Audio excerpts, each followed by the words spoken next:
અમે 16મી ઓગસ્ટ 2026ના રોજ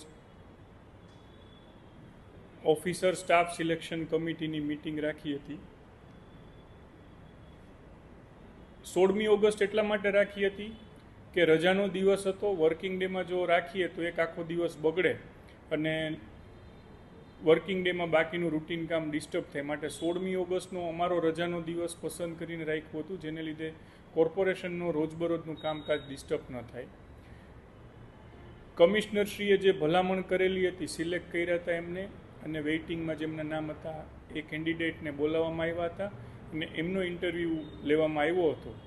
એમના ઇન્ટરવ્યૂ પરફોર્મન્સના આધારે કમિટીના સભ્યો જેટલા હતા એ બધાએ સર્વાનુમતે એવું નક્કી કર્યું કે હજી આનાથી વધારે સારા ઉમેદવારને તક મળવી જોઈએ અને વધારે સારું પરફોર્મન્સ જે ઉમેદવારો છે એ અત્યારે અમને ઇન્ટરવ્યૂમાં આપ્યું એનાથી સારું આપી શકે એમ હોય તો ઇન્ટરવ્યૂ કરવા અને નવી ફ્રેશ અરજીઓ મગાવી, જેને લીધે નવા સારા કેન્ડિડેટને પણ તકો ફરીથી ઉપલબ્ધ થાય. એટલે કમિટીની મિટિંગમાં ઘણી બધી ચર્ચાઓ થઈ હોય. એ ચર્ચા કોન્ફિડન્શિયલ હોય છે, એ જાહેર નથી કરી શકાતી.